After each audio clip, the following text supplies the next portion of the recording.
இந்த கதையோட ஒரு மையம் முடிச்சு என்னன்னா, 2 வெவ்வேறு கனவுகளோட வர 2 இளைஞர்கள் சென்னைக்குள்ளே வராங்க. அவங்களுடைய பாதை திடீர்னு மாறி போனால் எப்படி இருக்கும் அப்படின்றது தான் எங்களுக்கு முதல்ல தோணின ஒரு தாட். ஆரம்பம் படத்துக்காக டேரக்டரோடு பேசிகிட்டு இருக்கும்போது இந்த தாட் இருந்தது. பட் அது டெவலப் ஆகலை. அவர் திரைக்கதையாக டெவலப் ஆகலை. அவர்கிட்ட இந்த தாட் மட்டும் சொன்னோம். இது இதெல்லாம் முக்கியம் இல்லை, இது செகண்ட் ஹாஃப் என்ன எப்படி வருதுன்றதை பொறுத்து தான் சார் இது கதைன்றதான் சொல்லிட்டு இருந்தார். ஆனால் இந்த தாட் ரொம்ப நல்லா இருக்குது, நம்ம அடுத்து படம் பண்ணும்போது இது பண்ணலாம் சார்னு சொல்லியிருந்தார். அதுக்கு பிறகு ஆனந்த விகடனில் இது தொடராக எழுதுவதற்கான ஒரு வாய்ப்பு கிடைச்சிது. கனாகண்டேன் எங்களுடைய முதல் படமே பார்த்தீங்கன்னா நாங்கள் எழுதின ஒரு நாவல் அடிப்படையாக தான் வச்சுது. புதைத்தாலும் வருவேன்ற ஒரு நாவல்லேருந்து தான் கனாகண்டேன் திரைப்படமாக உருவாச்சு. ஸோ நாவல் எழுதுவது ஒரு விதம், திரைக்கதை எழுதுவது இன்னொரு விதம் அப்படின்றது எங்களுக்கு அந்த புரிதல் இருந்தது. எழுத்தாளர்களாக இருந்தாலும் புத்தகம்ங்கிறது ஒரு மீடியம், சினிமான்றது இன்னொரு மீடியம்ன்றதுல தெளிவாக இருந்ததுனால இந்த திரைப்படத்துக்கான திரைக்கதை அமைக்கும் பொழுது டைரக்டரோட உட்காந்து பேசும்போது அந்த மையம் முடித்து முக்கியமான கதாபாத்திரங்கள் அதை வச்சுக்கிட்டு சினிமாவுக்காக நிறைய மாற்றங்கள், நிறைய விறுவிறுப்பான சம்பவங்கள், பொழுதுபோக்கு அம்சங்கள், நகைச்சுவை.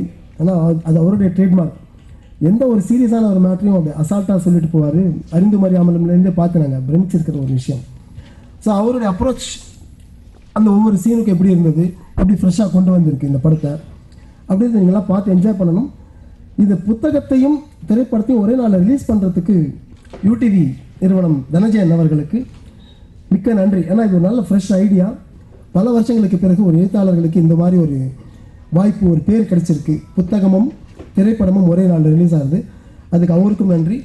எங்களுக்கு வாய்ப்பு கொடுத்தது மட்டும் இல்லாமல் கூட இந்த சப்போர்ட் பண்ணின ஆர்யா, கிருஷ்ணா, இங்கே வராத டெக்னீஷியன்ஸ் அவ்வளோ பேருக்கும் எங்களுக்கு நன்றி. முக்கியமாக உங்களுக்கும் சொல்லணும், ஏன்னா உங்ககிட்ட இருந்தால் நாங்கள் வந்தோம். நீங்களும் எங்களுக்கு தொடர்ந்து ஆதரவு கொடுத்துட்ருக்கீங்க. உங்கள் எல்லாருக்கும் நன்றி. இப்போ பாலா பேசுவேன். இல்லை, இதுக்கு மேலே பேசி படத்துக்கும் இதுக்கும் நடுவில் நான் வந்து ஒரு தடைக்கெல்லாம் நிற்க விரும்பலை. சுரேஷ் சொன்னதெல்லாம் வந்து 100க்கு 100 உண்மை. அதை நான் வழிமொழிகிறேன்.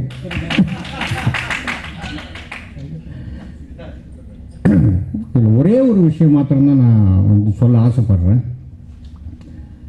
இந்த ஆக்ஷன் புஸ்தகத்தை வந்து வெளியிடலாம் அப்படின்னு சொன்னவரே வந்து யூடிவி தனஞ்சயன் சார் தான். இது நீங்கள் புக்காக வந்து எழுதியிருக்கீங்க, தொடர்கதையாக எழுதியிருக்கீங்க. ஒரு புஸ்தகமாக வெளியிட்டீங்கன்னா அதை வந்து ஃபங்க்ஷன் ரிலீஸும் போதே வெளியிடலாமே, அது புக்காக வெளியிடலாமே அப்படின்னு சொல்லிட்டு சொன்னவர் வந்து உற்சாகம் அளித்தவர் வந்து தனஞ்சயன் சார் தான். அப்போ யார் எந்த பப்ளிஷர்கிட்ட போயிட்டு நாம் வந்து நிற்கிறது அப்படின்ற ஒரு சூழ்நிலை எங்களுக்கு புரியல. அதனால் எங்களுடைய பப்ளிகேஷன் தங்கத்தாமரை படிப்புக்கும் எங்களுடைய மிஸ்ஸஸ் தான் வந்து பப்ளிஷர்ஸாக இருக்காங்க. அவங்ககிட்டே கொடுத்து அதை வெளியிட சொல்லியிருந்தோம். அது புக்கு நல்லா வந்திருக்கா இல்லையான்றது நீங்கள் பார்த்து சொல்லுங்கள்.